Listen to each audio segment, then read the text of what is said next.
Bonjour à tous, c'est Angie et bienvenue dans la Sauce Kitchen. Aujourd'hui, ensemble, on va faire une recette de quiche. C'est une recette avant que je détestais, que je trouvais pas bonne, que je comprenais pas comment les gens pouvaient l'apprécier. Et à l'époque où je travaillais dans une pâtisserie un peu plus jeune, le chef Hassan, d'ailleurs je te salue Hassan et je te dis merci, c'est grâce à toi maintenant que j'aime les quiches. Il m'a appris à faire des quiches maison et c'était incroyable. Donc si tu adores les quiches ou si tu n'aimes pas ça, reste aussi avec nous parce que peut-être qu'à la fin de cette vidéo, tu seras un grand fan comme moi.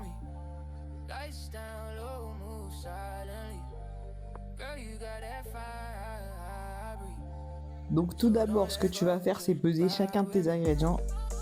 Ensuite, tu peux, si tu veux, commencer par faire ton appareil à crème prise, des œufs et de la crème liquide. Ensuite, tu prends ta farine que tu as déjà pesée et ton beurre et tu commences à le mélanger et essayer de faire une texture sable comme à l'époque à la maternelle quand on jouait dans le bac à sable. Tu rajoutes un petit peu d'eau et ça va faire la même chose que quand on rajoutait de l'eau dans le bac à sable et on va essayer de faire une pâte homogène de tout ça. Donc il faut mélanger, ça va coller au doigt et au bout d'un moment ça va former une pâte, enfin une seule boule uniforme.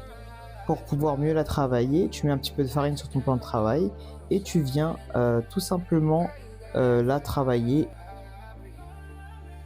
C'est ça, et faire ce petit geste qui va permettre à la farine et le beurre de se mélanger.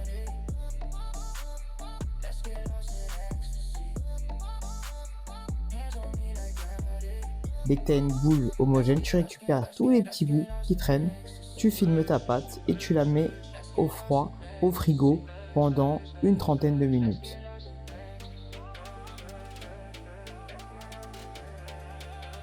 Après ça, tu récupères ta pâte que tu coupes en deux.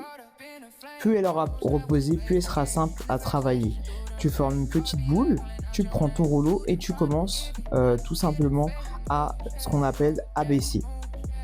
Donc rajoute un petit peu de farine pour pas que ça colle au rouleau et tu l'abaisses de l'épaisseur que tu veux. Si tu veux des quiches plutôt épaisses, faut faire moins fin, et si tu veux des plus épaisses, voilà. Donc là tu prends un moule pour te donner un petit peu la forme de ce que tu veux comme quiche et tu tailles un peu plus large que le moule. Comme ça te permettra de faire la petite collerette qui dépasse de la quiche. Donc là, au cas où tu l'as fait un peu trop large, c'est pas grave, parce qu'on va commencer en fait à l'enfoncer petit à petit comme je le fais sur la vidéo, et tout ce qui dépasse et qui est en trop, tu peux l'enlever comme ça en forçant. Après, dès que tu as la bonne taille de collerette que tu veux, tu viens vraiment appuyer et forcer sur tout le bout, et dès que c'est prêt, tu viens le piquer avec ta fourchette. Dès que c'est bon, que tes fonds de tarte sont faits, tu viens les garnir de fromage râpé. Et c'est une étape très importante. Ensuite, tu mets ta garniture. Donc là, des lardons, un petit peu de poivron et de surémier. Et je vous promets que c'est un banger. Et pour la troisième quiche, du thon, tout simplement. Et l'autre, on la laisse au fromage. Tu peux préchauffer ton four à 180 degrés. Et tu viens récupérer ton appareil à crème prise qu'on a fait au début de la vidéo. Et tu viens tout simplement remplir tes petites quiches.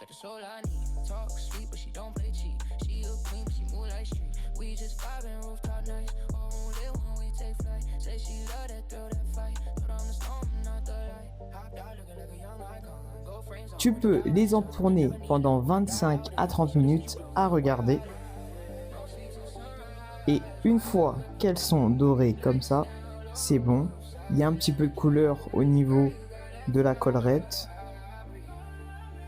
Je n'ai qu'une chose à dire. Attention, c'est extrêmement bon et c'est vraiment un banger. Recette de quiche terminée. Vraiment, je t'invite à la faire, à tester avec d'autres aliments. Ce qui est bien, c'est que c'est une recette anti-gaspi où on peut mettre des restes de frigo. Mais en termes de difficulté, on est sur 1 sur 5. Là, à la limite, la seule difficulté, c'est qu'il faut découper des légumes. Après, si on parle de la quiche et que vous la faites maison, Alors à la limite, on peut mettre un 2, mais même un enfant, on peut faire ça avec ses enfants, ils mélangent la pâte et tout. À la limite, allez, pour la baisser, allez, j'avoue, on met 2, parce qu'il faut quand même abaisser la pâte. Mais sinon, voilà, c'est une recette qui est hyper simple. Donc voilà, dis-moi si tu l'as testé en commentaire, dis-moi quel ingrédient toi tu mets en garniture pour tes quiches. Et on se retrouve la semaine prochaine pour une nouvelle vidéo. Je vous remercie d'avoir regardé cette vidéo. C'était Angie pour la Sauce Kitchen.